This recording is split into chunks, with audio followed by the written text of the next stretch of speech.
Hello, everybody. Welcome back to Freaky Fast Broadcasting here tonight on this wonderful Monday evening as we're here with the Adrenaline Rush Truck Series for Evolution Racing Leagues here at the Iowa Speedways with our trucks about to go to battle as this is our 8th race of this season here. This is the halfway point through the season, so we're getting down to the nitty-gritty after we get past tonight here.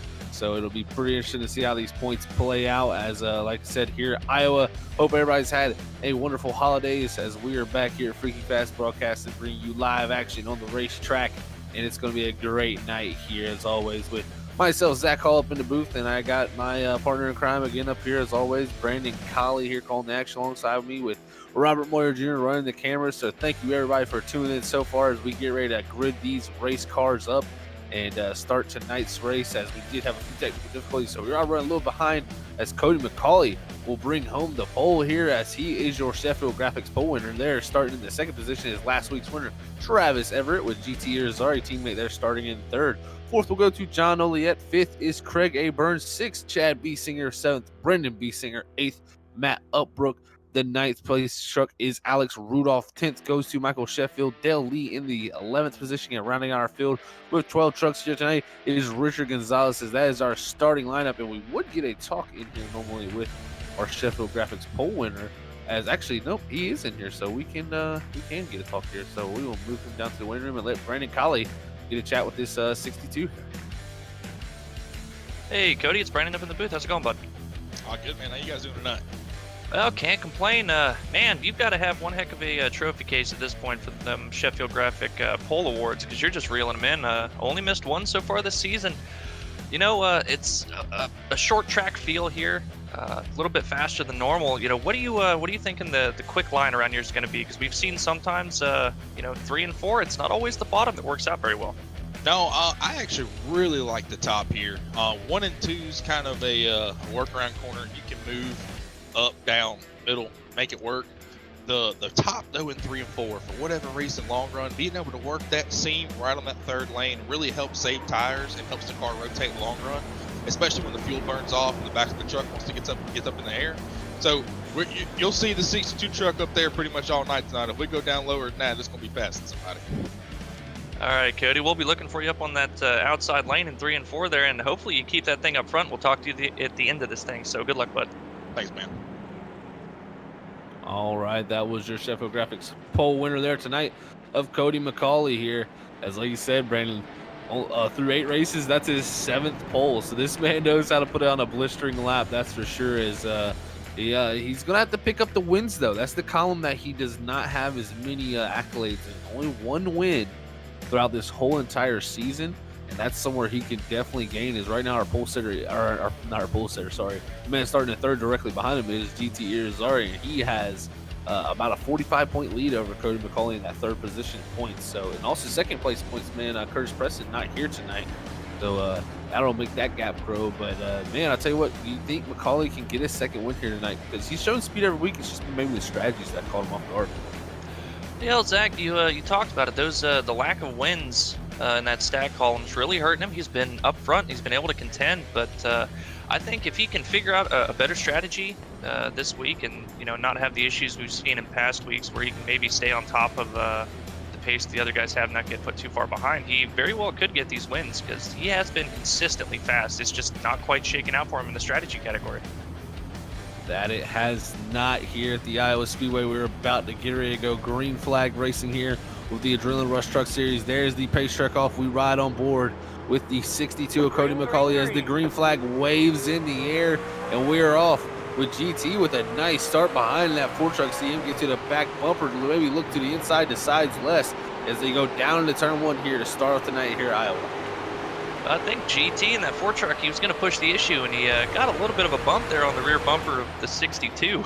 So he decided to back off and not push the issue lap 1. Yeah, decided to back out there. He did, and he's going to fall back to the 4th position due to that. So we got a quick caution here.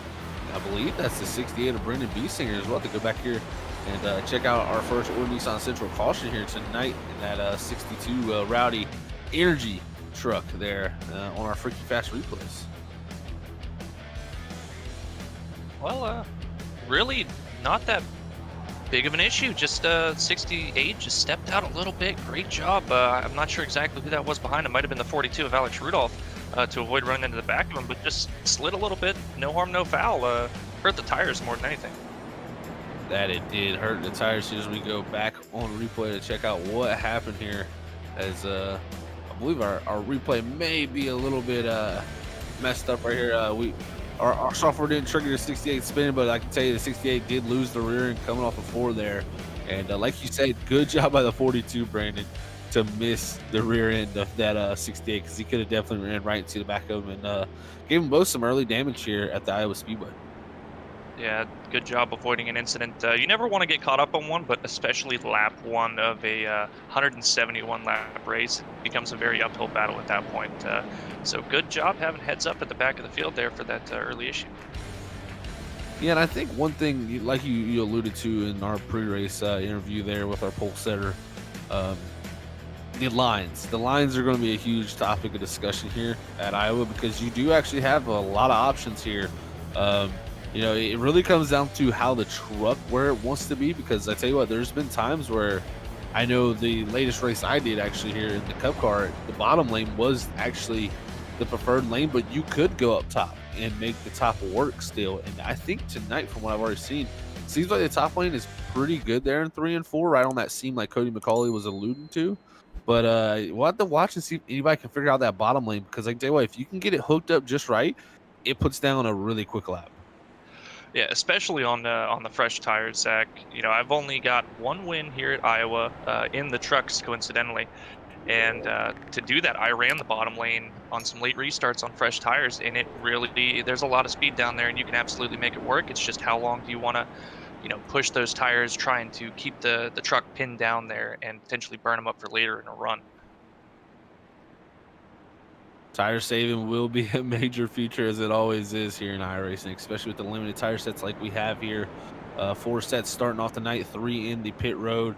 It'll be wild to see before we head back green flag racing here tonight at Iowa.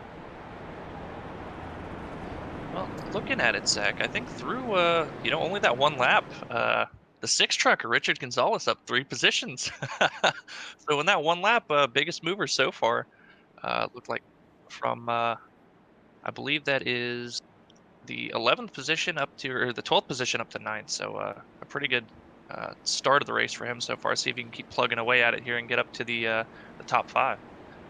That's for sure. And like with the multiple lines there, you can make big moves throughout this field. So that's something I have to watch, see if anybody can make a late charge through this field and able to use multiple grooves. That's going to be the key to passing here, because can't pass someone where they're at. That's exactly right. And, you know, it's going to come down to the late race or the late run pace here when everybody starts really spreading out through those different lines, because restarts and fresh tires, a lot of guys are probably going to opt to just, you know, be running what they consider to be the quick line around, which is going to be the bottom. But you will save a little bit of tire, being able to run a little bit higher, have a little bit less wheel into it, not abuse the right front, and pick up a lot of late race or late run pace and charge up through the field. That you will. Here's we pull the pace truck off here. Green flag is back out in the air here as Cody McCullough leads us back to the second green flag of the night and lead us down to turn 1 with, it's like John Elliott trying to make the bottom work. And the key there, Brandon, is there's some bumps down there in 1 and 2 that you really need to try to miss. Yeah, especially 1 and 2 here. There's just, it's a very bumpy set of corners. You know, there's a good bit on the first seam going into 1, and then up on the high line, there's another couple sets of bumps up there that can really upset the truck. Early in a run where you've got a lot of speed, the truck's really compressed into the racetrack, you can hit that and it completely upset the balance, and you go sliding up the hill pretty easily. But you know, they're managing them pretty good right now, as Cody McCauley's pulled out to a pretty decent lead. Now John Olliette's looking to follow suit. Man, oh man, look at the lead he's already built here. As we look back here, the battle looks like GT was able to get past Travis Everett using that middle lane. And look at this, Craig A. Burns going to possibly look to the inside with also Alex Rudolph there. So, man, a 1.1 second lead already to start off this race for Cody McCauley. He is shot out of a cannon. Let's just see if he can keep them tires together as the battle back here still ensues.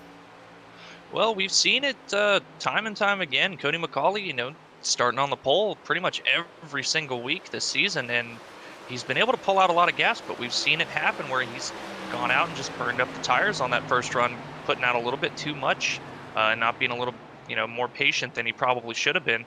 We'll see if that maybe comes back to haunt him this race.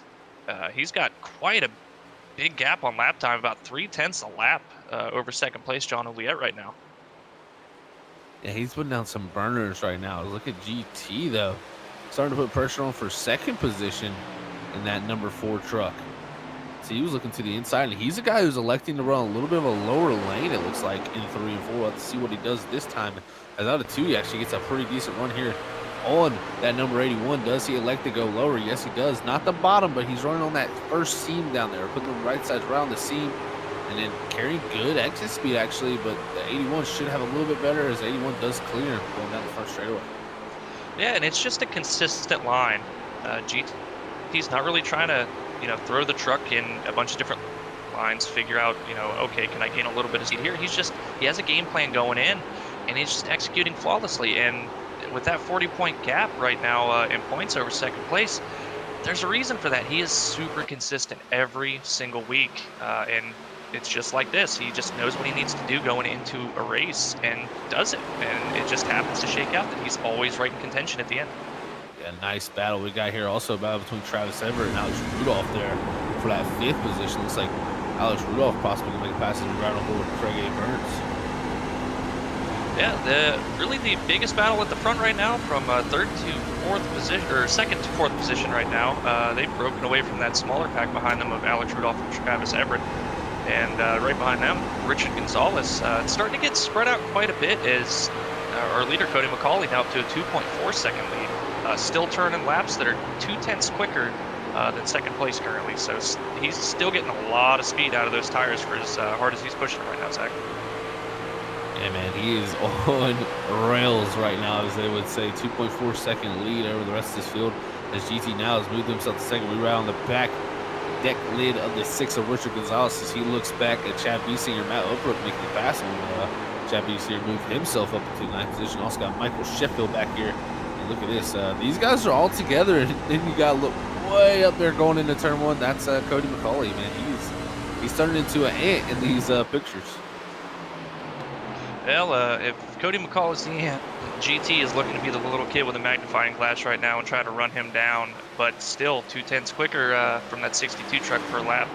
And it looks like other than Cody McCauley right now, the quickest trucks on the track would be the 16 of Matt Upbrook, the 2 of Craig Burns, and the 4 of GT, all running within the same lap time. Where that time by Cody McCauley now only 700ths quicker than GT, so that tire fall off might start to come into play here in the next 5 to 10 laps. That's going to be something we're going to have to pay attention to, like you said. I mean, it's really the big thing is going to be, can McCauley keep the tires under him with the pace he's running right there, 24.48 this time by GT, 24.49, so only 100. So maybe it'll start to come back to GT, John Oliet, Craig A. Burns, even Alex Rudolph back here. These guys start to bring it back. I mean, the second place man who qualified second, Travis Everett, last week's winner, he's dropped back all the way to 6th. So maybe he's on a tire conservative strategy. It looks like Craig A. Burns right now trying to make the pass on John Oliet there in the bottom lane. Just not able to get the runoff. He's going to try to slide back up in front of this 42. But I tell you what, this is what Iowa gives us, man, is this multi-groove racing.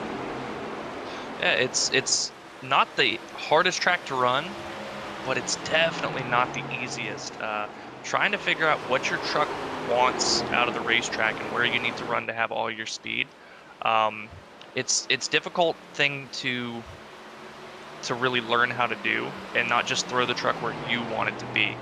And we talked about the tire saving. It's another one of those things where it's an incredibly difficult thing to learn, because you can say, oh, just go a little bit slower. Slower, you're not going to burn up the tires, obviously. Why don't you just go a little bit slower? It's not that simple. There's a fine line between going slower and saving tires, but still gaining pace, and going slower to save tires and just giving up time. It is such a fine line, and not a lot of people are able to really do it perfectly. It's very correct. You would think running slow would save your tires, but sometimes running slow can be the wrong way to do it. You're still probably turning the wheel too much. Really, it comes down to how much heat you're building in them tires. As we're watching this battle, Chad Biesinger got by the 6 Richard Gonzalez. Now Brendan Biesinger also right there in line with Dale Lee. So these guys all battle back here in 9th, 10th, 11th, and 12th positions going at it each other. But yeah, like you said, Kylie, sometimes, you know, running slower is not the best way to save tires. It's really just being smooth and consistent with your wheel inputs. And, you know, just because McCauley went out there and ran super, super fast doesn't mean that he's burned it up exactly. I mean, I've seen people who can run really, really fast and save tires at the same time. Oh, absolutely. And even now, he's still running quicker laps than GT. So the tires fell off a little bit, but they're seeming to kind of cool off a little bit as he's backed his pace down and he's picking up a little bit more speed here. As we've got the two of Craig Burns making a slider on John Ouliette out of 4 here. John Ouliette looking to make that crossover going back into 1. Almost had a little bit of contact between the two of them entering 1 last lap, but got it all sorted out. No harm, no foul, and a great battle here for the 3rd position. Oh, yeah, these guys have been going at it for the last few laps here. You see John Ouliette, look at how close they're getting door to door here off of turn 4. This battle still raging on for the 3rd position. And you can see right there that the outside lane, generally, you'll get a bit better of a run off a corner. But here at Iowa, that speed difference is not quite enough to really make that much of a difference. You can still hang on to somebody's side of their truck very easily running a little bit lower than them. And they're not really going to be able to get that run off the corner and then close the door on you going into the next set of corners. It's just about consistently hitting a good line, not oversteering like you mentioned, burning up that right front, and then giving up a lot of your entry speed because you had to slow down the truck because it will not turn anymore after you've burned up that right front. The right front is your friend, as they say. That's the one you got to keep care of, just like a delicate, it's like a delicate baby. You gotta be gentle. You cannot throw it around and thrash it because the thing will take a beating. It really does not like heat. And when you put more wheel in it and you carry too much speed in the center, that's where you get that heat build up and that air pressure build up. But look at this battle still. You got Rudolph making the pass, but behind him, Travis Everett and John Ouliette now going to battle. And that's the thing, too. We talked about the multi-grooves. There's a two-sided thing to this. Yes, having 2 grooves makes it easier to pass sometimes, but it also can make it harder because both of those grooves are so even that a person really can hold you off in a non-preferred groove. Well, absolutely. It's something we see in quite a few different tracks. The inside lane may be the place that you get the most speed. It's the shortest way around the track. But having somebody outside of you, if they're going to be able to hold you down, it doesn't allow you to really get your full momentum out of the corner. There's a lot of things that people can do to defend and not necessarily be faster. And it's incredibly frustrating in the car. You have to just try to figure out another way to gain that little bit of an advantage with the line that you're given. What a battle we've had so far through these first 28 laps here at the Iowa Speedway with the Adrenaline Rush Truck Series. Looks like John Ouliette starting to fall back as he made his way all the way up to 2nd, now back to the 6th position, maybe burning his tires up in that 81. We'll have to see if he can recover in that 81 machine as teammate Cody McCauley out front set sail with GT Irizarry now in points leader, also in 2nd position. So those two really, really running really good times still in the 24-second bracket to most of these guys in the 25-second. Well, last time by, Zach, there were only 3 drivers on the track still in that 24-second bracket, and that was Cody McCauley, GT Irizarry, and the one of Michael Sheffield. Everyone else is running over 25 seconds per lap, and this time by, the only one that was in that 24-second bracket, the 62 of Cody McCauley. What a show we had so far, and I got to give a shout to all the fans out there viewing on Facebook and YouTube right now. Thank you guys for tuning in. Let us know out in that chat how your holidays were, and let us know what your thoughts of this race so far. Say hi. We'd like to have a chat with you out there. So, if you good, hit us up out there in the chat boxes, and even if you got a question at all, any type of question, you don't understand something out here, we're here to help you with anything you need. So make sure to hit that chat box up, and we will try to help you out with any questions or concerns y'all have. As man, look at Rudolph now. He's trying to go take this position now from Burns as he's slowly crept up from the 9th starting position, Brandon. Yeah, that near miss with the 68 lap 1, really good job there, and he's just slowly plucking his way through the field. Caught Craig Burns, and from what I noticed, it looks like he and Michael Sheffield were playing that conservative game at the start, not firing off pretty fast and just kind of taking it easy, setting up for the long run. Whereas, Travis Everett and Travis Everett making his way back up as well, but John Oliet, he came out strong off that last restart and got up to second place, but it's just kind of slowly faded since then. Looks like he just burned up his tires a little bit too much there. See if he can, cool them back down, as we're 3 wide for the 3rd position right now. It's heating up here at the front. Look at this battle. 3 wide going down to turn 1. Who's going to make it stick? Craig A. Burns on the outside. Alex Rudolph in the middle. Travis Everett, last week's winner, on the bottom. They all come off the corner side by side. Look at this.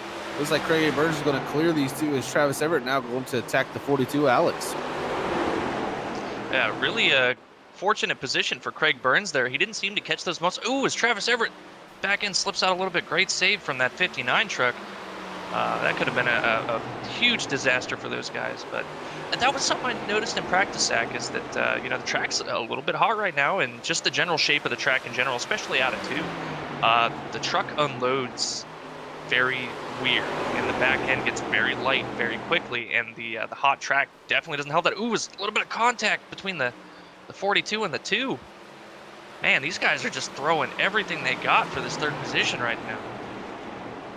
42 to the 3rd position now. This pushes Craig A. Burns back. Look at the 81 coming back in the picture as all this balance happened. It's also brought Michael Sheffield into the picture as he's got by Matt Upbrook. And remember, he was turning some really fast lap times too in that one, as he's always quick on the long run, knows how to conserve his stuff. And he's coming into the picture here possibly to get himself up into this top 5. Well, Zach, I'll have to look at the lap times the previous lap, and it looks like Sheffield right about on par with these guys ahead of him here. Not making super big gains, but that little checkup they all had to do to avoid all the contact and carnage really allowed Sheffield to close the door here, and he's just slowly going to try to chip away and maybe get up here and contend and possibly even run down the 4 of GT in 2nd. I don't know about any hopes of running down our leader right now, who's pulled out a near 4-second lead over 2nd place. Yeah, and he's in a time zone of his own right now with a 25-0 last time by. To really anybody's running 25 ones and up. So he's a couple tenths faster than anybody on the racetrack. So the concerns for tires for that man are out the window, I think, because he's just set sail right now. And it's really interesting to see that he went out and turned off those qualifying laps essentially to start the race here, and then he gave up time for about 5-6 laps, ran slower laps, allowed these guys to catch him, and then just kind of flipped the switch and turned it back on, and now he's 2/10 quicker again. If anybody's having problems saving tires on iRacing, maybe give this man a message and be like, hey, here's some tips. What are you doing here? Because he seems to have it figured out pretty well. Yeah, and it's kind of a common theme I see with the V7 tire that he experiences. You can go out there and run some really fast lap times. You're going to pay for it sooner or later.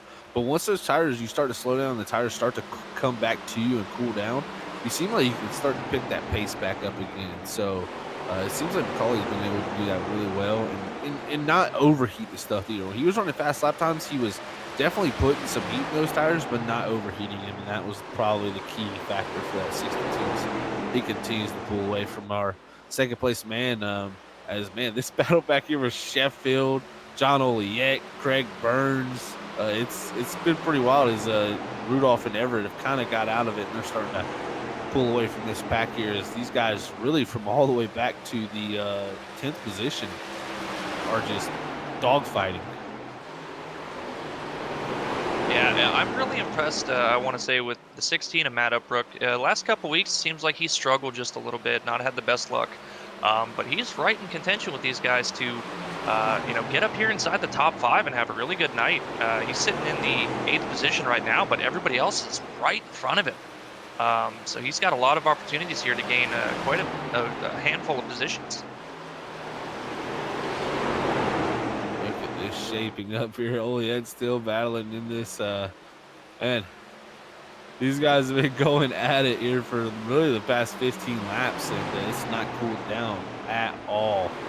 As it's like Sheffield trying to work his way, but he's got Upbrook on the outside also there. You got Chad Biesinger, Brendan Biesinger, all these guys working into the same lane. And And Sheffield trying to make that bottom lane work, just having a little bit of tough time as he comes up the racetrack there, having to check up for the guys ahead of him. So this is tough racing, man, and it's just so tough to make a pass.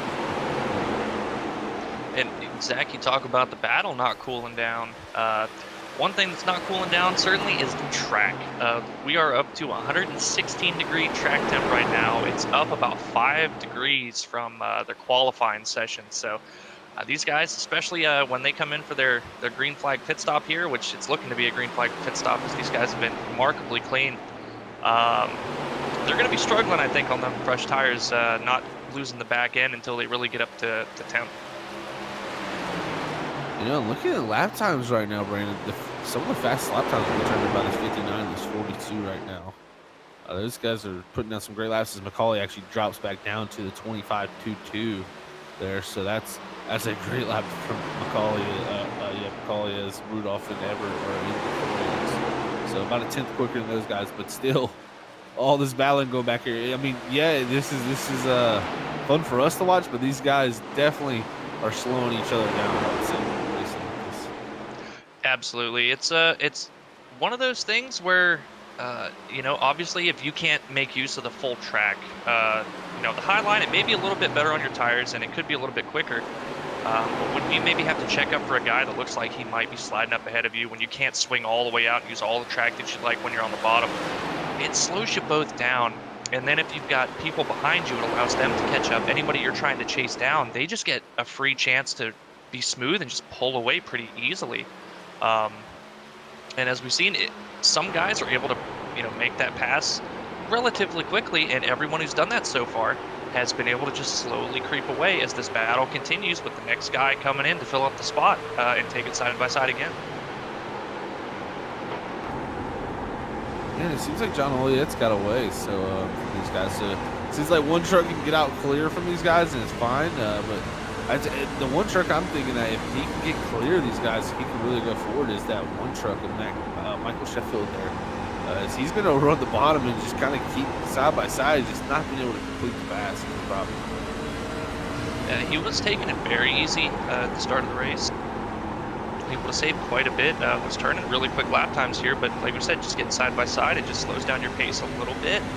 And as we talked about before, just the outside lane does not have as big an advantage as it does at a lot of other tracks where you can get that really big run off. It looks like Michael Sheffield now just going to be able to clear the two. Craig Burns here finally get that pass completed, and he should be able to start reeling in the 81 now.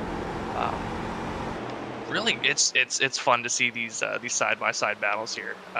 It's not something we get to see at a lot of different tracks, but when it happens, from a spectator standpoint, it's a lot of fun. But in the car, it's incredibly frustrating. Like, come on, man, why can I not get this pass completed? Always tough to pass here, that's for sure, man. It looks like Matt Upbrook now, as Chad Biesinger may look pretty easy on the two there, so he makes the pass.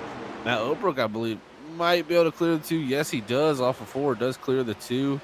Now Brendan Biesinger going to be looking to. So Craig A. Burns is definitely starting to struggle now. So he got up to the 3rd, and then ever since then, it's kind of just went backwards for this 2 truck. Well, I think what that is, Zach, is pretty much all of these battles, he's been stuck on the outside.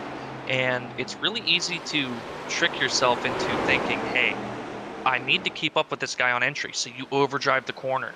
Have to put more wheel into it. Then get back to the throttle quicker. When you do that, you're putting more into it off the corner, which is going to hurt the right front, which means you're not going to be able to turn as quickly as the trucks you're battling. And it's showing right now as he's dropped back to the 10th position, down 5 spots from where he started. And he was up here contending for 3rd position not that many laps ago. 55 laps in the books. Like Travis Everett going to make the pass for 3rd now, actually move himself past Alex Rudolph in that 59 last week's winner at Las Vegas. Able to move himself up, and I tell you what, he's only about 3 seconds back from GT, and he was way farther behind GT once they got clear of that traffic, or not the traffic, of the battle back there. So you can see this 59 definitely possibly run down GTs. He's got some pretty good pace actually in that 59 truck.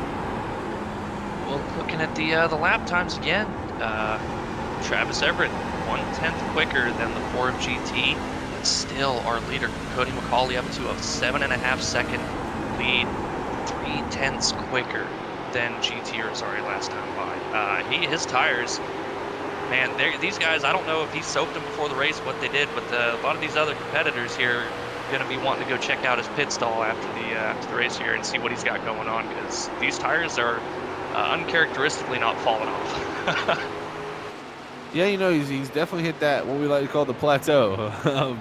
He's got his own plateau, it seems, a little bit lower of a plateau than these guys, as he found the 25.3 there. But that's the thing, he's just staying nice and consistent in that 62 machine, and he's out here 7.5 seconds. Just look at this still. John, now the one is called John Oliet. And he's about, almost some contact between the 1 and 81. There you're going to see in the exit there. It looks like the 1 will make the pass. And Michael Sheffield now up into the top 5. Look at the battle of Matt Oprah going through the inside chap. BC here almost making it 3 wide. So these guys just not getting away from each other. Yeah, and the bumps we talked about, it looked like Sheffield just caught that bump. Truck wiggled just a little bit. Really good job getting a handle on it, not getting up into the 81. But that could have got hairy very quickly. It opened up the inside for that 23, as now Chad Biesinger is looking to make the pass on the 81. And it's interesting because the 81, he fell back quite a bit and then kind of made a late charge. And now he's kind of hit that wall again where he just can't get the speed out of the truck.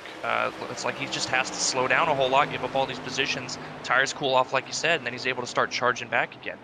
He's not been able to find a real consistent pace. As you see there, Chad Biesinger making the pass in that 23 up to 6th position there. Can Brendan Biesinger following through as John Oliet continuing to fall back here, possibly to the 8th position now. Oh, yeah, the 68, great run off of 4. He will make the pass on John Oliet. John Oliet back to 8th now, 17.2 seconds behind the leader, Cody McCauley. I tell you what, Brandon, the thing is here is, Cody McCauley's got a huge lead. That's great for him and all, but we've seen where it's went awry for him all season, and it's been strategy. What does the strategy come down to now? When do we pit? When do we see these guys hit pit road? I mean, 85 has got to be around the number they're looking for, about halfway through this race for a one-stop race here. So I would be interested to see when Cody McCauley comes down pit road. Does he hit it too late or too early? I mean, with the lead he has, I think he can wait a good while. I think you're exactly right. We saw last week at Vegas where he just didn't quite play the strategy correctly, trying to turn it into a one-stop. He very nearly got there on the two-stop strategy just by the pace that he had. But the lead he has now, say he's trying to stretch it. They can't quite make it to halfway. He's got a lot of wiggle room to where he can save quite a bit of fuel before anybody else catches him. And he knows that once he gets the fresh tires, he's got the pace to outrun anybody else. He's shown it so far, and even this late into the runs, 64 laps later, that he's still by far the fastest truck on the track. I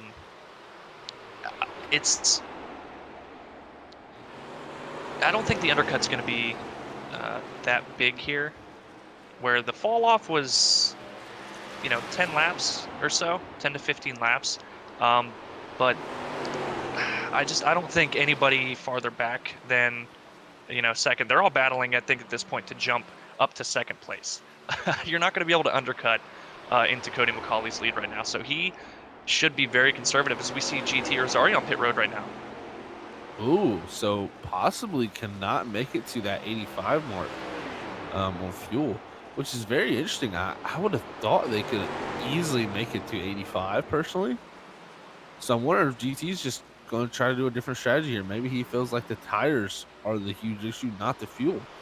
So let's see if anybody decides to stretch it here to 85, because I really, just from past experience, you can usually go about 90 laps here on fuel. And that very well may be the case. We've got tracks like Martinsville and Bristol where it's not so much the fuel that you worry about. It's when do I feel like my tires are just costing me, and when will I benefit pitting and getting that fresh tires to pick up more pace. And right now, Cody's not so much worried about that, but this could play out very well for GT. For as close as he was compared to everyone else, It depends now on how long Cody is able to stay out. But at the same time, how many laps is it going to take for GT to run down that gap and hope that he can hold off Cody before he comes charging back on that many lap fresher tires?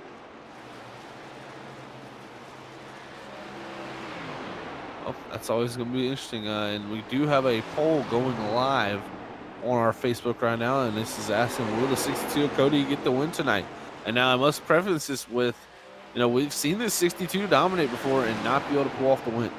So before you click yes, just because of how big a lead and how dominant he's been so far, you gotta add that factor in there. This man does not have the greatest luck, it seems like sometimes. So with the strategy calls, so we'll have to see how it plays out. But man, I tell you what, the 42 of Alex Rudolph after Travis Everett got by him, he's kind of latched onto the back of him and reeled him right back in. So looks like even some damage for both these guys on the right side of their trucks. Well, running that high side like that, especially how loose the truck seems to be if you're really kind of powering off the corner, it's a lot like Richmond, where the back end can step out pretty quickly. Running that close to the wall, trying to get the power down, you can catch the fence pretty quick. It looks like both of these guys have probably done that now with this right side damage. And looking a little bit further back, who was slowly reeling these two in is GT. I was watching him make his way up through the field after his pit stop, and that group that's been battling back there for a good number of laps between the 23 all the way back to the 81, he flew by them like they were standing still, and that is a perfect example of how quick these fresh tires are compared to the fall off on the old tires. He's already caught them and now onto the back bumper and right to the inside, no problem, on the 59 and 42. Yeah, and looking at lap times, it's about 2 second lap difference. So you see this Ford truck, and that's what 2 seconds per lap faster looks like. You're at one moment in the picture with these guys, and in one whole corner you're not in the picture with them here on our cameras. So it's a really quick effect when you can go 2 seconds a lap faster with fresh tires here. But it'll be interesting to see because I haven't seen nobody else pit, so that's making me think that these guys are definitely going to one stop the rest of this field. And that may be the case if they can make. Well, we got Michael Sheffield looking like he's coming on to pit road now. Lap 73. It's all going to start to trickle in here, I think. I think we'll see a little bit more of the field come in before Cody McCauley makes the decision that, okay, I have to pit now, because he doesn't want to get too out of sequence. You can have all the pace you want, but if you put yourself behind on pit strategy, it doesn't mean anything, as we've seen last week as a perfect example of that.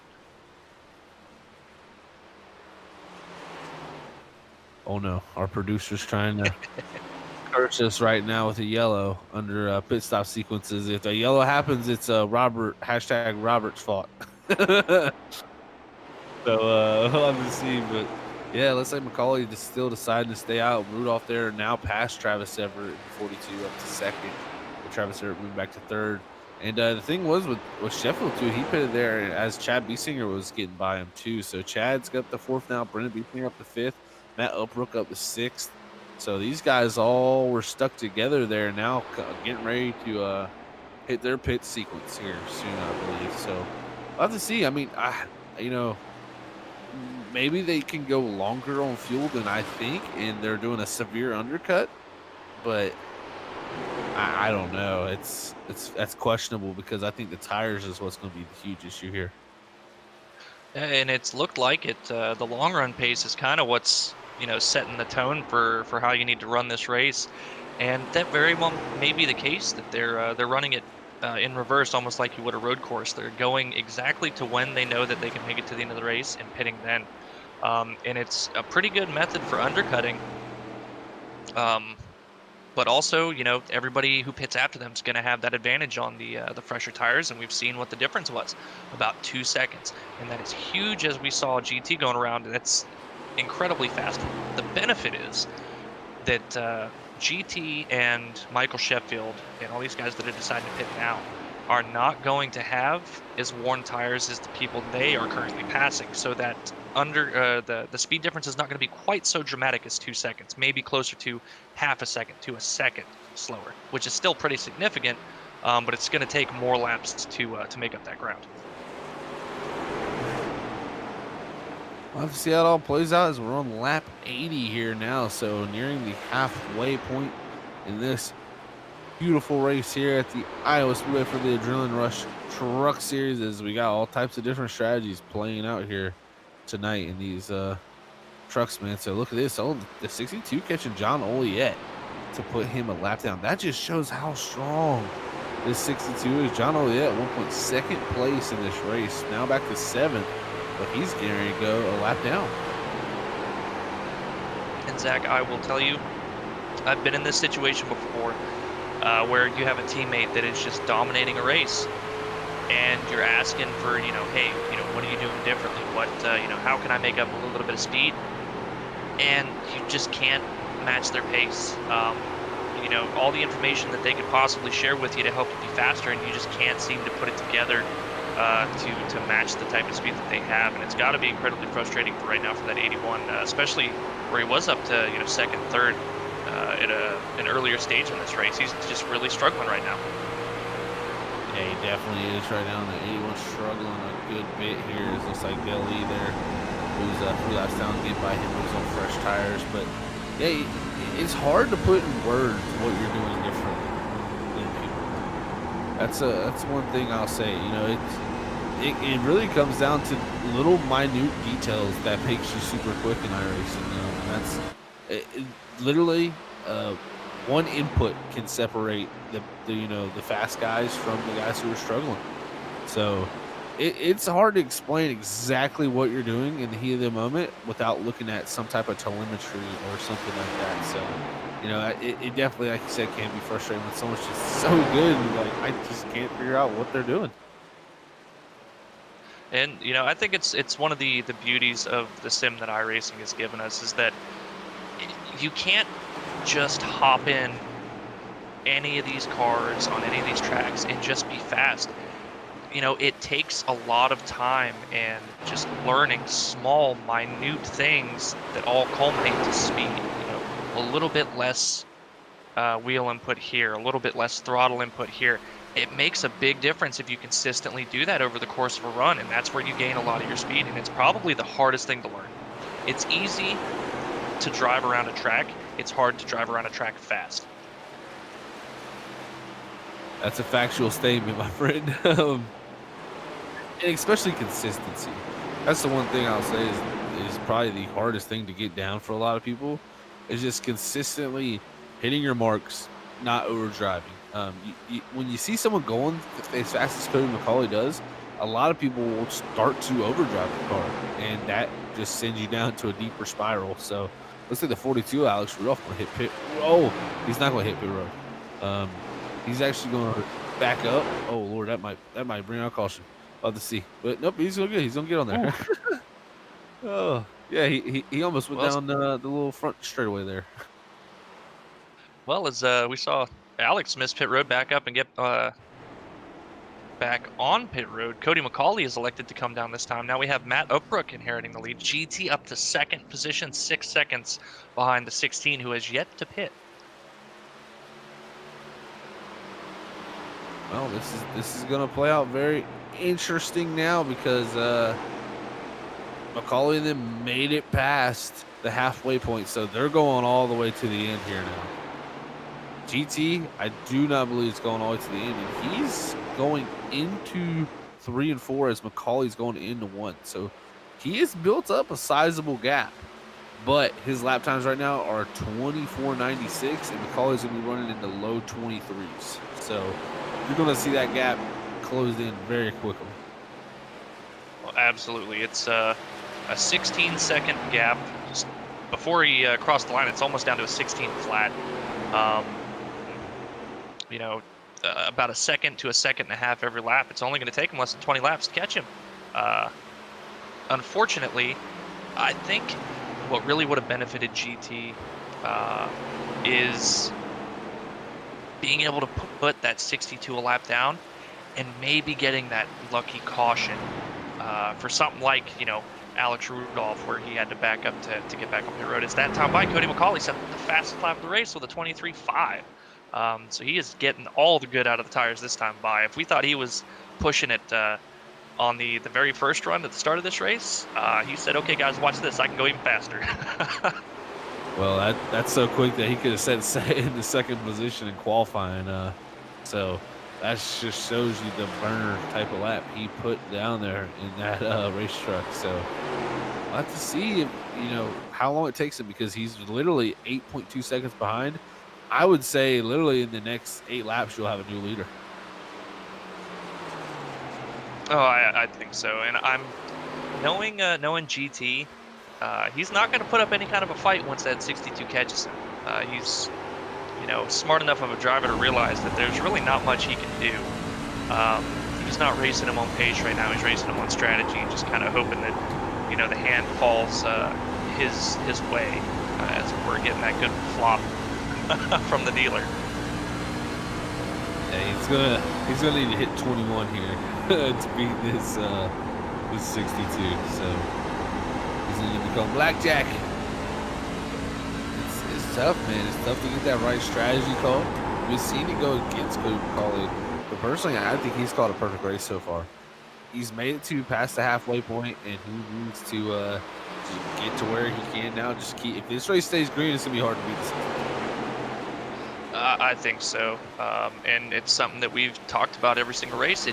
These guys are incredibly clean. They are very rare to get cautions in a race. I think so far we've maybe had 5 cautions through 8 races now. So it's not looking good. If you ever have to bank on a caution to get back into a favorable position in this league, it's not going to work out very well for you. So don't ever put yourself in a position where you need a caution.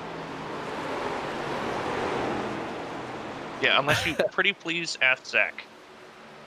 I say no. No cautions for you.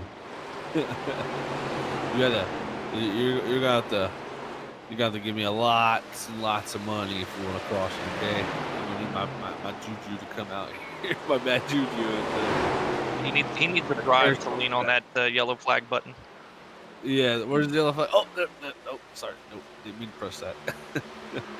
No, but I tell you what, like you said, throughout this whole season, we've had very little yellows, so I don't think I have much of a curse on this series. Yeah, I think they found some kind of voodoo doll. They've all got strapped to their mirrors for Zach. I think Robert's going around just like plucking out hairs and putting them in these little wicker dolls and handing them out to the teams, because they've been pretty impervious to that freaky fast curse with about 15 to go. And I'm happy about that. Trust me. I like that. I don't like being a curse. It's never a good thing. Never a good thing. Looks like the battle's still here going on for the 4th and 5th position, man. It's Brendan B. Sear, Michael Sheffield, Craig A. Burns. You got Chad B. Sear not too far behind. These 4 right here, they've been a collective group today on the racetrack. Well, they've been battling the whole race, and they're continuing it, but look just behind them. The leader is catching them now. So potentially Cody McCauley could lap up to, I believe it's 4th position here. Once he catches this group. Holy moly, that's for sure. It's got about 71 to go here. McCauley already back to the lead. He passed GT about a lap or 2 ago.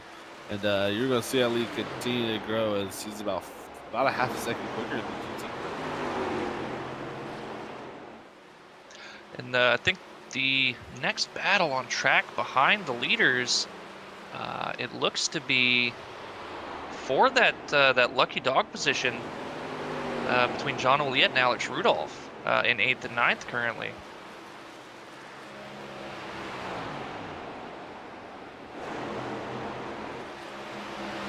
There it is, the battle between the 81 and the 42. And remember, these guys are a lap down right now. And the thing is, Rudolph was in 2nd position, or 3rd position, I must say, before he pitted. And literally, he just missed pit road.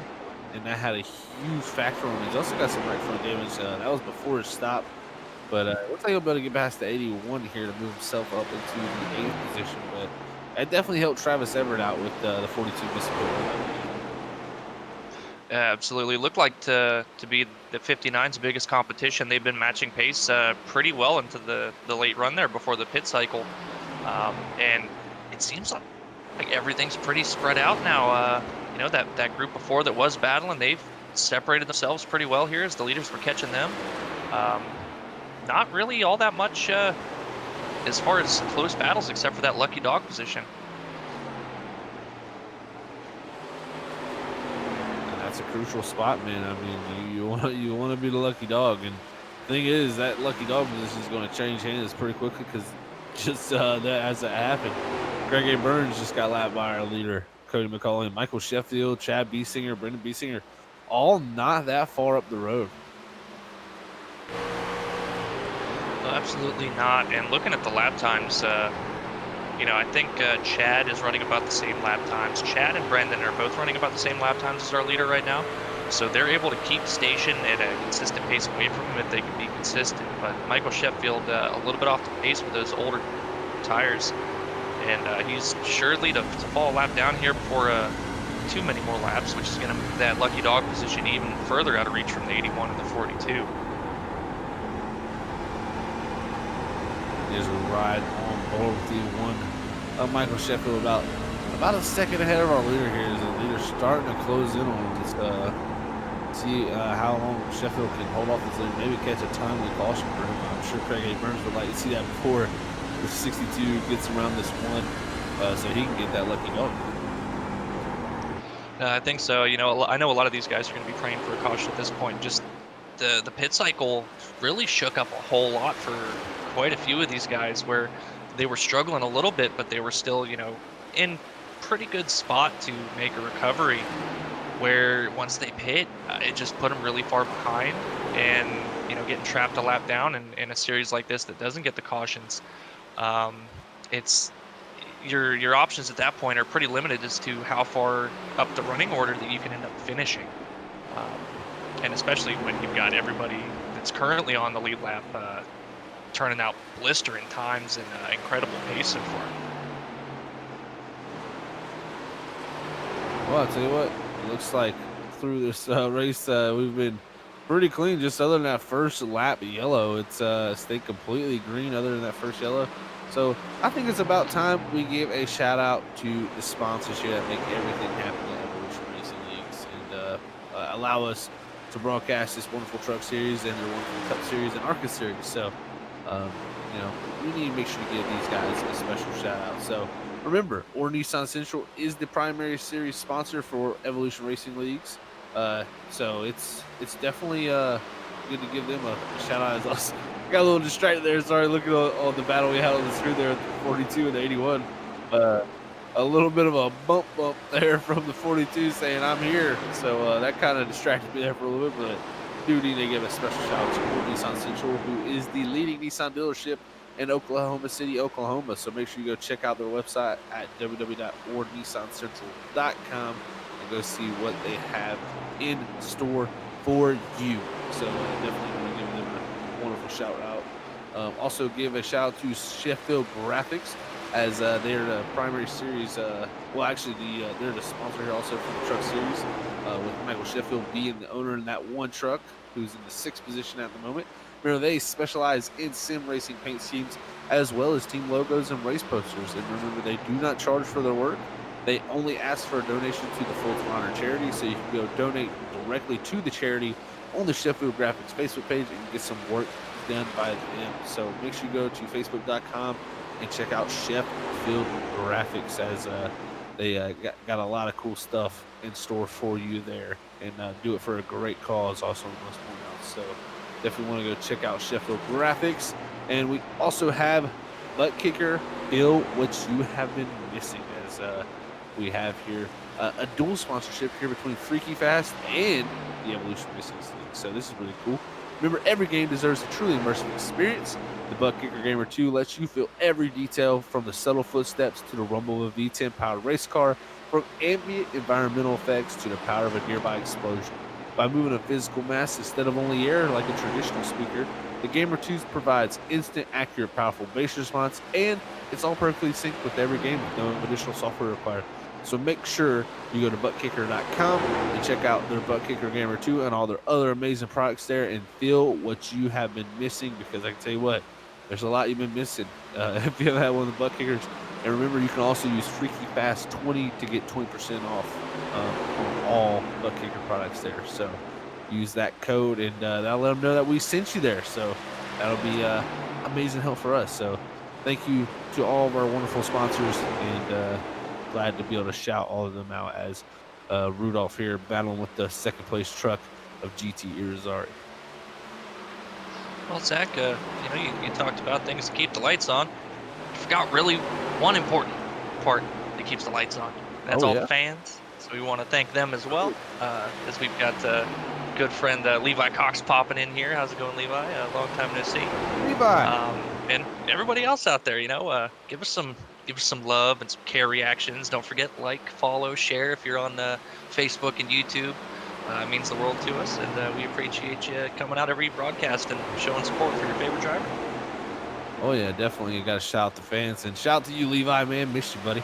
Hope you're doing good. Had a good holidays here so far, and have a good New Year's also, because we're coming up on the New Year, guys, and we get out of this stretch. 2020 is, oh man. Ooh boy. I tell you what, 3 wide, almost 4 wide as we came to pit road with the Ford GT Irizarry pit, and that was a wild moment for us. I had to hold my breath there for a second. That I noticed just out of the corner that John Juliet was coming and looking to make it 3 wide to make the pass on the 2 of Craig Burns, and shot it 3 wide with Matt Upruck. I was like, oh boy, we might get that caught. Wow, and Cody McCauley's pit. That's really interesting. That's an interesting call. I think he'll still, with the size of lead he's had, because he had about a 20-second gap back to Travis Everett, who has yet to pit. I think he'll be fine, and I think a lot of other guys will have to pit still, so I think he'll be completely fine with the lead he had. But still, he should have been able to make it all the way to the end of this race, guys. Unless maybe they weren't running it like like the road course, pitting early, cutting, running it in reverse. Even Michael Sheffield now saying that he's pitting in. This is a really short sequence here. We haven't gone that long since the last time they pit.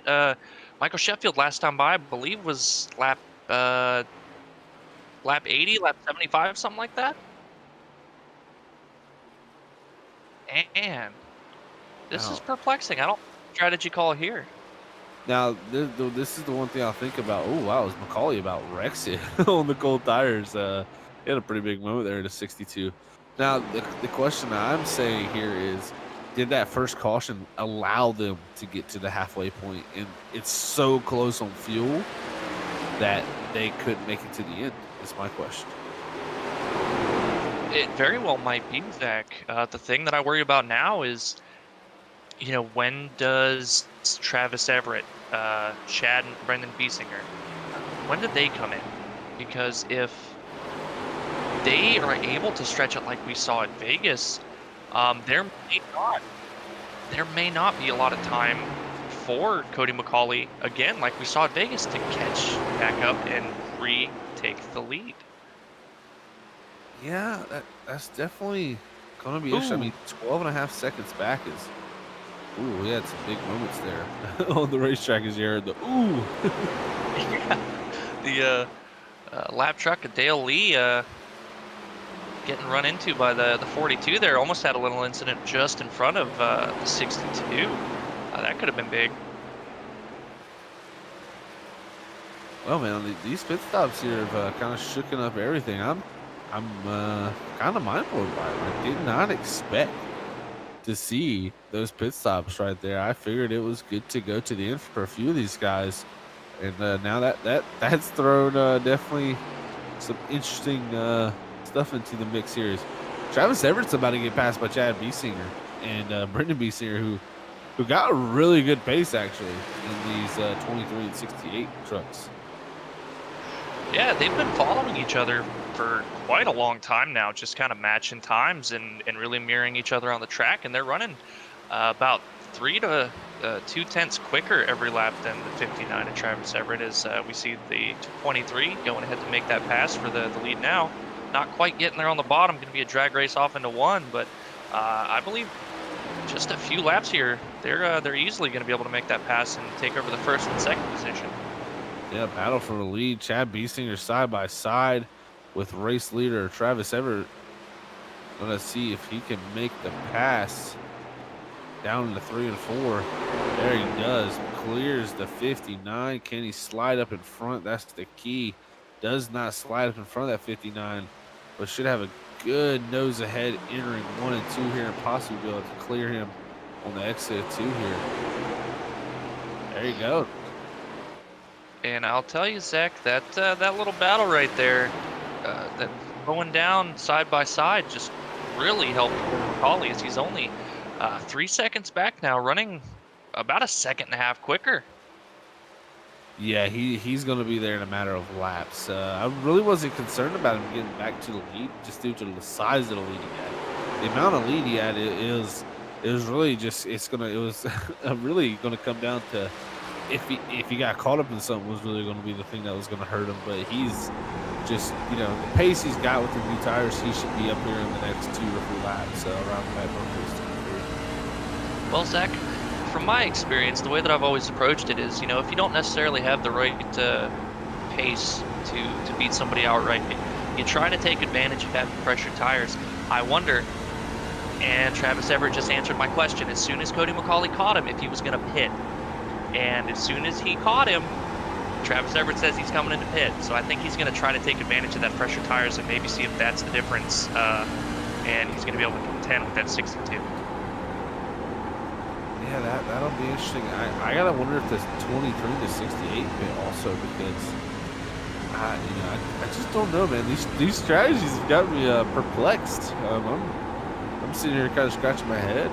So I mean, we don't know exactly the fuel mileage on these race trucks, so we're kind of in the dark with that. So it might have been pretty close. And just to be sure, I mean, the 62 of Cody Macaulay, as he takes the lead back there, he kind of really had nothing to lose personally, unless a caution came out and it just kind of came out that way. So he was in a good position either way. And looking at the pace here, his pit timing, it may not be enough to get him the lead. It may not be the deal breaker that kind of dethrones the 62 of Cody Macaulay. But I think with the 23 and the 68 having to pit, GT pitting a lap before the 62, this will still put Travis Everett in a really good spot to finish in the top 3. At the very least, because everybody else, now we've got Matt Upbrook on pit road, everybody else is going to have to pit. It's going to make up quite a bit of time, except on those 2. Yeah, that's a good point. It's just the only other thing I question about that is if nobody else pits, I don't believe Travis Everett can get back there if nobody else pits. Because I think Rudolph didn't make it to the end most likely. He went to 87, so most likely could make it to the end there. I mean, it could be close though. Like we were saying, that caution could have helped them there. Now John Olliett, I believe John Olliett will have to pit.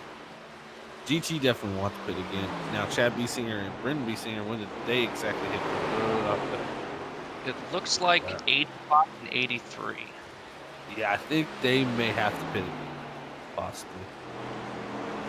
So, yeah, I mean, he could very well get back into position for this, but he's going to have to catch Alex Rudolph is the big thing for me. He's about a lap behind Alex Rudolph. It almost got washed clean as Matt Upbrook in the 16. A little bit of an issue there, maybe coming out of 2 or off the pit road, just slid the truck a little bit. And we very nearly got that caution. We've come close quite a few times after that lap 1 incident.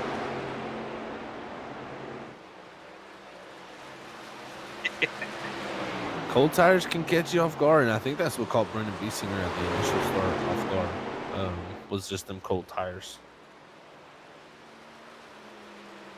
Especially with this V7 tire, I've noticed it more than really any of the tire models that I've been able to race on since I joined the iRacing service.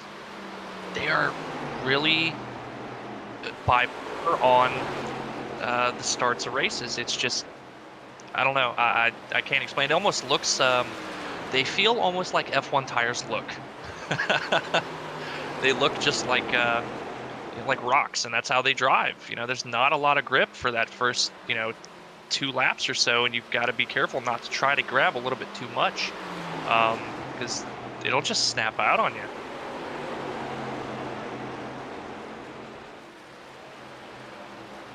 Looks like GT Irizarry there in the 4th position at the moment. He is catching our 2nd and 3rd place men of Chad and Brendan Biesinger, who run a 25.2 and 25.3 respectively to GT's 25.0. So really only 3 tenths is really, that's all that GT's gaining on them. So I mean, if we were able to go to the end, it could be tough for GT to possibly even catch him.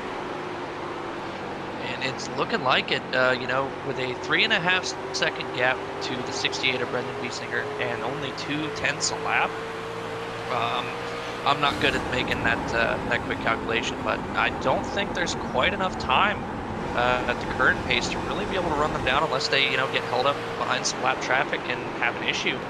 But GT doesn't have anyone around him that's really going to try to battle him. He's got his teammate Michael Sheffield behind him, who is the lucky dog now, as Travis Everett seems to have unlapped himself. So it's just clear sailing for him, and I don't think Chad and Brendan are really going to be racing each other at this point. They're just going to try to run a consistent pace as they have been for the last 50 laps or so. Yeah, we were riding on board with the 68 of Brendan Biesinger here behind Chad Biesinger in the 23. You've seen the 59 of Travis Everett on those fresh tires get by, and he's going to try to go unlap himself. And that's my thing. For Travis Everett, I do not believe he'll be able to get to that top 4 position.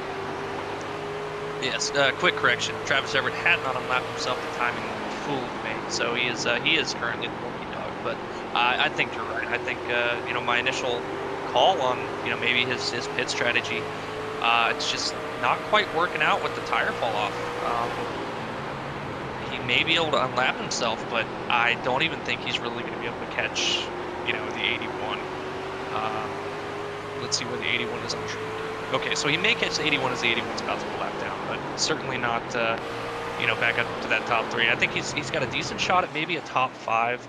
Not sure exactly where a lot of these guys are running on track, because it's just really strung out right now. But with the pace that GT and Chad and Brendan are setting right now, it's going to be a very tall order without any kind of yellow flag shenanigans for Travis Everett to get back up to contend. It's going to be a tough time to definitely pull off the performance he did last week at Las Vegas. And if you didn't see that one, everybody make sure to go check that out there on YouTube or Facebook. Because, man, oh, man, that was a wild finish. But make sure to do that after the races. We still got a pretty good finish here coming. But it looks like the 62 there. Cody McCauley put teammate John Elliott a lap down. And he's lapped everybody up to the 6th position. Now that's just the top 5 on the lead lap. Alex Rudolph about a corner ahead in that 5th position. And Travis Everett about a corner and straightaway behind Alex Rudolph. So he's got a lot of ground to make up if he wants to get a top 5. Yeah, it's the strategy. He may have just waited too long to pit. I thought for sure that he may have been able to pit and come out on the lead lap still been in pretty good shape, but he came out about half a lap behind Cody McCauley and had to make up that ground just to unlap himself, and he still has yet to get there. Still a lap down currently. I think this is a situation where he was just kind of set on what his strategy was going to be, and it doesn't always work out, as we've seen. So again, one of those times where you've got to hope for the yellow flag that's probably not going to come. Never say never, my friend. With 24 to go, anything can happen. Here's the ride with Alex Rudolph there in the 5th position. Anything can happen. As we look up here to Craig Burnstown in the 9th position, 1 lap down. And this too is it's pretty spread out all around the field right now. Yeah, I've been cycling through. Yeah. And yeah, everybody's it's hard to find the battles. But yeah, look at the lap times, like you said. GT has made up pretty significant gains on the 23 and the 68. He very well might catch them now, as he's running that 2/10 is adding up pretty quickly, and we've still got a good handful of laps to go yet. So I think that second place is still pretty viable for GT here, but I think we'll see. We may see the Biesingers battling with each other here, maybe to bring home that third position. Yeah, and it's interesting too because like Brendan one lap will run like a 25-2, and then Chad will run a 25-2, and they'll switch off. And even GT run 25-2. So this battle for second, third, and fourth really not going to be easy passes personally for GT. He's got the fresher tires, so it will aid him. But at this point in the run, they're all kind of running pretty similar lap times. GT a little bit quicker, but like we said, this track's tough to pass if you can just hold someone on the bottom. And I think I have to give the advantage to the 23 of Chad Biesinger here, because when GT goes to make the pass on the 68, as we've talked about, it's going to slow both of them down and allow him to build up a lead on the two of them. And then say GT finally does make the pass, which we think he will with those fresher tires, it's going to be a little bit more difficult to run him down and then have the time to make the pass before we wrap this race up. Yes, sir, and under 20 laps to go now with 19 laps here left in the books. Cody McCauley with a 10.4 second lead over Chad Biesinger, as he has had smooth selling all night here tonight in that 62, looking very, very strong, we must add. And all these guys should have one set of tires left other than Brendan and Chad. They both have two, so that could play out to their factor if we get a couple quick cautions, but I think with 18 to go, you're really only going to need one set left.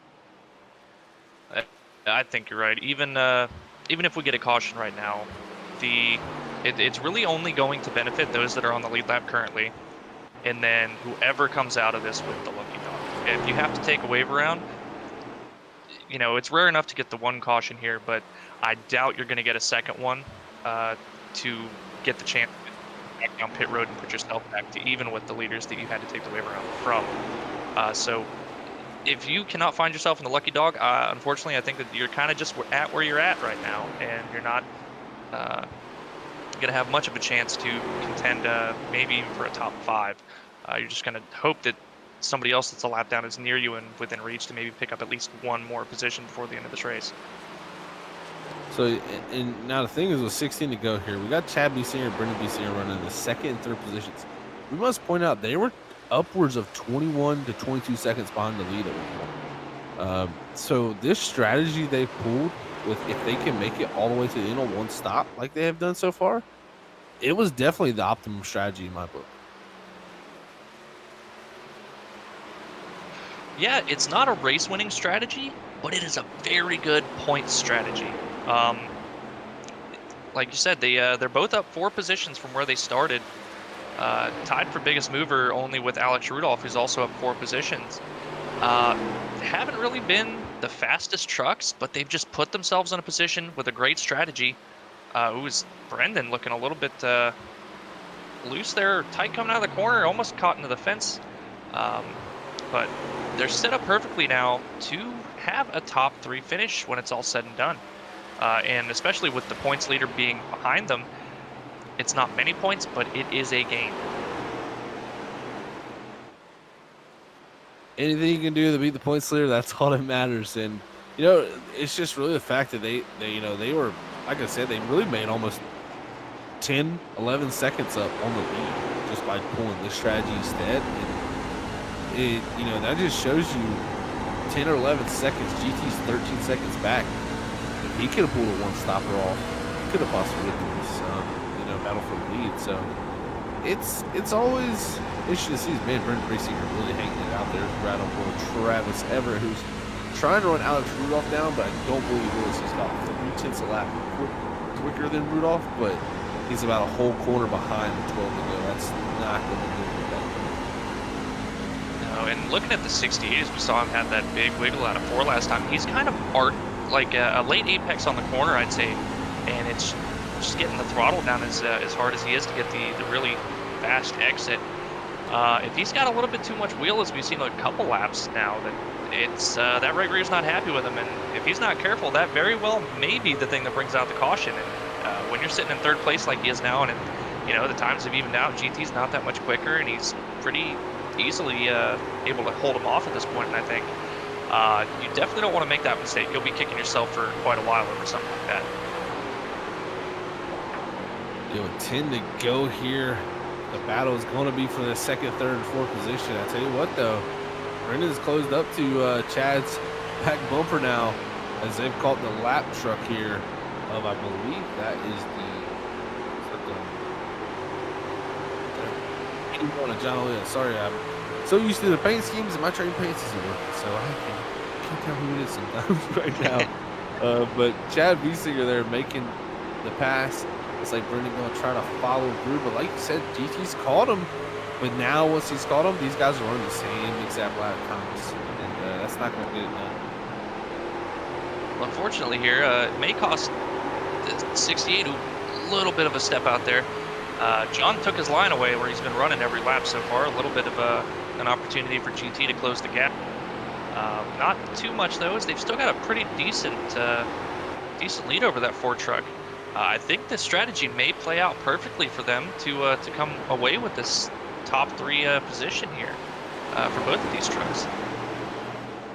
Well, I'd say if they do that, that's going to be a net gain for them overall, because at one point really they were fighting for a top 5. So to be second and third by pulling this one stop off, and it hadn't just come from yeah, they did one less pit stop than everybody else, but their pace.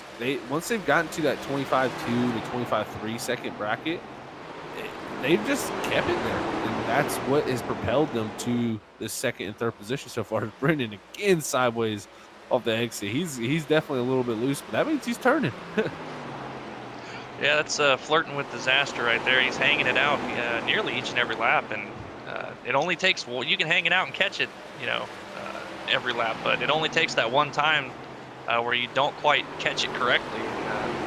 It's all for naught. But still a great race for these guys, and talk about the lap times. They're not that far off the times the leader is setting right now, Cody McCauley. They're 13 seconds back, but they're still running, sometimes only a tenth slower per lap. So still a great pace, like you mentioned, out of that 23 and 68 truck. Yeah, and much older tires also. So that just shows the pace these guys have had. Just it seems like a slow start for them, because they were in that hard battle there for a long time with that heavy group of trucks, and I think that definitely held them up a good bit. So this is them getting to show their true potential here in this 23 and 68, and I tell you what, they're kind of starting to pull away from GT now. Like once they got by the 81 and John Oliet, they kind of just set sail, even with the 68 of Brendan Biesinger stepping it out quite a bit. Loose is fast, and it's it looks uncontrollable and really sketchy, but he's gotten a lot of speed out of that truck. Well, we have 2 to go as Cody McCauley has just crossed the start-finish line, heading down to 1. So we take that white flag. This race will be green to the end.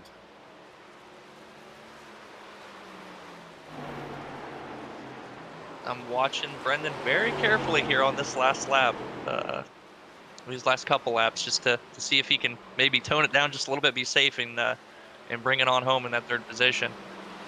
Because GT, he had an issue the last couple laps where GT was able to make a pretty big gain on him, but not quite enough to really contend. And the Sheffield graphic white flag has been thrown as Cody McCauley here looking for his second win of the season comes to 3 and 4 for the final time tonight, and he will be your race winner in this 62 of Cody McCauley. Congrats to him on his second win of the season.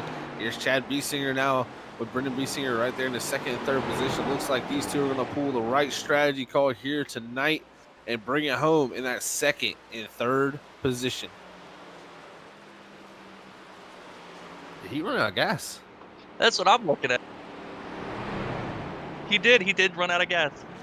Wow, so that shows you it was close. It shows you it was very close.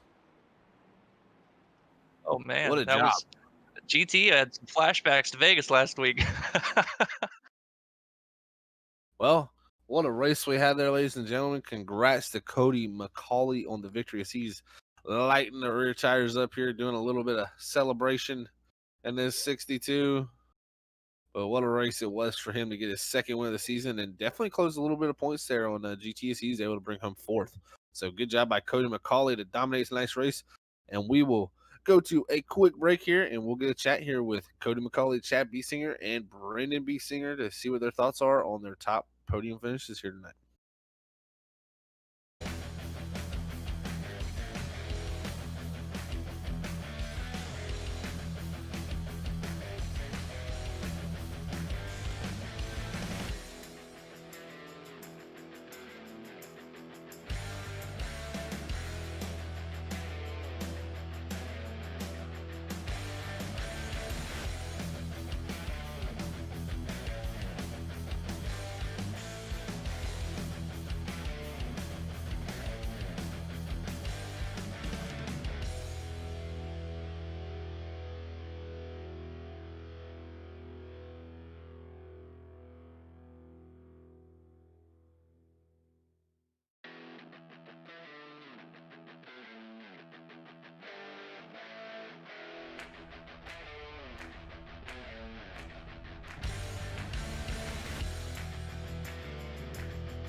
All right, we are back here with our top three finishers tonight at the Iowa Speedway for the Adrenaline Rush Truck Series, and we're going to have a chat with Brendan Biesinger in this 68 as he was able to roll across the line on fumes in that 68 to get his third place finish here tonight. So let's see what his thoughts are on his third place finish.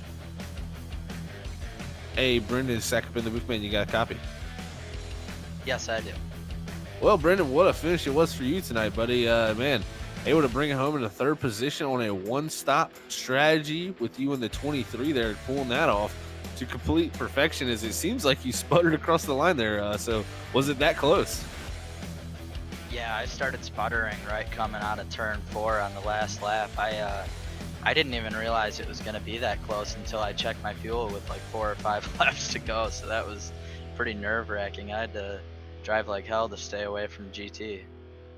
Yeah, and that was going to be really my next question is, did you know when y'all pitted at that point, was it going to be that close? Because we didn't know if you guys maybe saved some fuel, because it seemed like a few guys had decided against the one-stop strategy after they had made it past halfway. So we figured it must be pretty close. So no fuel strategy, or no fuel saving, I guess, there either. Oh, just focusing on my tires, knowing I had to make it the last 86, 87 laps on one set. That really, the tire wear happens quick, but it levels off, and so that's ultimately why I went with the one stop, is because I figured eventually the guys would have to come around and it would level off by then. Yeah, you guys showed really good long run pace there to, like you said, the level off point of those tires. Once they got there, you guys kept pretty good pace there with that one-stop strategy. You were able to hold off GT because once he called y'all, it pretty much run the same lap time. So congrats on the third here tonight, Brendan. We head off to Kentucky next week. How you feel about that mile and a half there at Kentucky? Pretty good. It's one of my favorites. I really like the mile and a halfs with one side a little bit flatter, more off-throttle time. And just before you guys let me go, I want to thank Michael, the guys who run the league, and my dad. He's the only reason I'm able to sim race, so I just wanted to give a shout out to him. Well, awesome stuff, Brendan, buddy. If anybody else you want to send a shout to before we let you go, man, and celebrate for this third place finisher tonight. Yeah, I know I got some family watching. They usually tune in, so shout out to my Papa Bill and Grandma Carla, and thank you guys so much for putting this broadcast on, too. It's fun to go back and watch after the race. You guys do a great job. Well, thank you very much, Brendan, buddy. We will catch you next Monday at Kentucky, and you have a great New Year's, buddy. Sure, you guys too. All right, that was Brendan Biesinger there, the third place finish for him tonight. Now we'll move on to Father Chad there, Biesinger, to see what his thoughts are on pulling the same strategy as his son there. So that was an awesome finish for the Biesingers here tonight. Let's see what Chad has to say about his second place finish. Hey, Chad, is Zach in the booth, man? You got a copy? Yeah, I got you. Hey, Chad, well, what a finish in strategy you pulled off here tonight to get that second place. I tell you what, you guys were about 21 seconds behind the leader at one point when everybody else started to pit again, and you were able to keep it down to a 14-second gap. So that seemed like it was the optimal strategy with that one stop. We seen Brendan behind you there come across the line sputtered. So how did you even think it was close on fuel there? I did not think it was close. I just happened to look down, and I'm like, oh, I'm only 3 laps to the plus. So then he looked, because we're sitting right next to each other, and he's like, oh crap, I'm like a half lap short. Yeah, so I never even thought about fuel. Yeah, we were definitely sitting here wondering if you guys could make it, because it seemed like a lot of guys made it to that halfway point or even past it, but elected to pit again. So we were kind of sitting on the fence of it must be close, and some people were worried about it. So I tell you what, you and Brendan pulled it off pretty well there to make it stretch all the way to the end. But also your guys' pace on the long run is what really kept y'all in the battle. I mean, GT was able to catch y'all with the new tires, but once he got there, it evened out, and everything was a pretty much even playing field from there on out, and you guys held them off. So how'd y'all make the tires last and work that well? We just seem to be able to do that a little bit better. We like the long runs. We usually fall back a little on fresh tires, and then just slowly over time work our way up. I was surprised once GT got within a couple seconds. I thought, there's no way we were holding them off, and we're just able to maintain. So I'm pretty happy with that. Oh, I'm for sure you guys are. Now we head off to Kentucky next week in the mile and a half there. So how y'all feeling about that mile and a half down there in Kentucky, Chad? I like the track. Mile and a half. It's I'm sure it's gonna be a fuel mileage race again. So we'll have to play strategy in that one. It definitely will. I tell you guys played the strategy right tonight, so I'm sure you guys will put together a nice strategy for next Monday night. Anybody wants to send a shout out to before we let you go and celebrate the second place finish tonight? Yeah, thanks Sheffield for putting on the league, and then Brendan. It was a fun night running with them the whole time. It definitely was, Chad. Well, congrats tonight, and we will catch you next Monday. Thank you. All right, that was Chad Biesinger there, able to really pull off some nice strategy for the one stopper here tonight. But I tell you what, there was no stopping or anything to 62 tonight, because 62 with Cody McCauley was just downright dominant, and he definitely deserved this second win of the season. Let's see what his thoughts are on getting the second win this season. Hey, Cody, it's Zach up in the booth, buddy. You got a copy? Yes, sir. Hey, man, well, what a race it was for you here tonight in that 62, man. I tell you what, you pulled the 2-stopper here for us tonight compared to our second and third place guys pulling the 1-stop. We weren't sure if you were going to pull 1-stop because you pitted a little bit after halfway, but we heard that it was pretty close on fuel there. So just making sure you can make it there to the end, but you were able to get yourself back to the lead, man. I tell you what, Iowa looked pretty strong for you tonight. How was it out there in the race truck, though?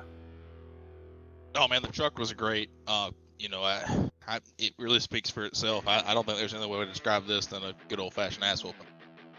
That's definitely funny. I tell you what, that was one for the books right there. I tell you that. I mean, like you said, you could pull off. I mean, you pulled off a completely different strategy, able to drive around everybody and still, finish with a 14-second lead. That's domination, my friend. I gotta say. So, congrats on the second win. First of all, this is your second win of the season with those 7 poles. So, it seemed like this season, throughout the season, you've been the most dominant truck almost every single track we went to. There's only a few times that we've seen, you have any bit of struggle. It's just seemed like the strategy has come to bite you with the tire limits. Is that been in the back of your head throughout this race? What kind of strategy you have to play? Because, you had the giant lead, so that helped you put in the position to where you can pretty much play anything you want. But, is that kind of lingering in the background? Because it seems like you've been the dominant truck each week. It just seems like the strategy has kind of been a little bit off. Yeah, strategy has been our weakest point this whole series. We had a bit of an issue earlier in the series. Our owner / PR guy / kind of do everything for us. Joe Hutchins, he usually sits in the box for me, but kind of controls everything on what goes on for the whole team as far as strategy goes. And he had picked up a lead that he was running. So we went from having somebody up in our ear saying, this is when to pit, this is how far you can make it, this is what your tires look like, to not having that person in our ear. And it really, it showed. I mean, it really showed. Just like you said, I don't think that we've been the best truck every week. I think that we've been a top 3 truck every time we show up at the racetrack, which speaks, just leaps and bounds to what this team's capable of doing. Joe actually had an off night these last 2 weeks, and so last week we kind of used that to get back in the flow of things, understand, hey, this is what the truck does, this is how far we can go, this is what the races are like. And then this week it really showed, just putting it all together. We actually, that first run, we started clutching the truck going into 1 and 3, just saving fuel. And it got us to the point where we pitted, I think, just a hair after halfway. We could have went the whole way, but whenever GT pitted us and we had such a big lead, there's no sense in gambling on GT coming back on fresh tires and not running us. We'll just pit with them. So we did. We drove right back to the front. We're sitting here in victory lane talking to you guys. Heck yeah, man. I tell you what, that's always a good call there. I mean, nothing you could lose there at that point. So great call to come back down there, get the tires, and get back to the lead in that 62, man. I mean, this is your second win of the season. We head off to Kentucky next week. Do you think you can go back to back? Because I tell you what, like you said, you've been a top 3, truck pretty much everywhere we go. So how you feel about going to Kentucky next week? We'll see. I like Kentucky a lot. It's a really fun racetrack. It's going to be different. We kind of get back more towards that drafting style of racing that we see in the truck series as compared to racetracks like Iowa, Martinsville, Richmond, where I think somebody can really take a good truck and really get after it hard. And so it's going to be different. We just got to find out our weaknesses and find out our strengths and play to them and see if we can get Joe back on board to come back to the spot for us again. That's for sure, my friend. Well, like I said, congrats on the second victory here this season. We're at the halfway point of the season, and you got a little bit of a gap to close in there for the points, but I'm sure we can't put it past you with the speed you bring at the track each week, man. So congrats on the second place. Anybody want to send a shout out to before we let you go and celebrate this thing today? Absolutely, a special shout out to Delta 9, man. They came back with us for another, I think, 3 or 4 more races for this season. So pretty stoked about that. Always excited when a sponsor comes back. You guys need anything, holler at Delta 9. They're a great company. Hit them on Facebook, Instagram, Twitter. I mean, they're all over the place. 6'2 Designs. If you guys want some paint schemes, I'm sitting here looking at this truck, and it's sharp as they come. Ain't no doubt about it. Hit up 6'2 Designs on Facebook. They do awesome work. Really great pricing. KBR Services. If you're in the Atlanta area, holler at Alex. He races with us, Alex Rudolph. He's an awesome mechanic. He'll take care of you no matter what you want done. Thank you guys for putting the broadcast on, and to Sheffield and Ease Up putting all this together. Well, awesome stuff, Cody, buddy. We'll catch you next week at Kentucky, and you have a great New Year's, man. Appreciate it, brother. All right, that was your winner here tonight, Cody McCauley in that 62 truck from Team 62 Designs. Man, oh man, like you said, that was a good old-fashioned clinic here tonight. And I tell you what, he deserved that win. He pulled it off here as we pull our race results here from the race this evening here at Iowa, as Cody McCauley is able to bring home that victory, followed by second to Chad Biesinger. Third goes to Brendan Biesinger. Fourth is points leader GT Irizarry. Fifth will go to Alex Rudolph. Sixth, there's Travis Everett, last week's winner. Seventh is Michael Sheffield. Eighth will go to John Oliette. Ninth, Matt Upbrook. 10th is Craig A. Burns. 11th, Dale Lee. And rounding out your field in the 12th position will be Richard Gonzalez. And that is our race results here tonight from Evolution Racing Leagues and their Adrenaline Rush Truck Series here at Iowa. Brandon, what are your thoughts, man? Well, just goes to show that, pace beats strategy, and Cody showed that for sure, that, just being fast outright, it really doesn't matter what kind of strategy you play, and that big of a lead, undercut don't matter very much. Really exciting race, really clean race from these guys as always, and excited to get to Kentucky and see maybe some more fuel mileage races and some tire configuration, as we know it's pretty big there. Oh, it definitely will be. Kentucky will always be a blast here as we have a great time here at the Adrenaline Rush Truck Series. And guess what? We'll be in a new year when we get back to Kentucky. So hopefully 2021 will be better than 2020. But it's been a great 2020 so far here at Freaky Fast. As we still have one more broadcast before the new year. So we still got one more for 2020 coming. But I tell you what, it's always been a blast up here. Shout out to all the guys here at the Adrenaline Rush Truck Series and the Evolution Racing Leagues. It's always a blast calling their races, but now we're going to throw it up to the boss man himself, Robert Moyer Jr. to close out our broadcast here. All right, thank you very much, Brendan and Zach. Great job tonight calling the action pack here at Iowa with these guys. Man, it was fun watching pit strategy. Just the pace of this race was amazing. Guys did one excellent job. Just like Zach said there, we have one more race to go yet here in the 2020 season before we roll into the 2021 season, as we will be this Wednesday night with Underdog Racing League, as we will be Texas Motor Speedway. So hopefully we catch everybody Wednesday night here at Freaky Fast. Thank you very much, everybody out there, for the views and the support and the follows and the shares and the likes on Facebook and YouTube. But until Wednesday, we're going to pack our stuff up here at Iowa and catch everybody at Texas. So we'd like to say God bless everybody. We love yous all. Peace out. Bye, guys. Bye.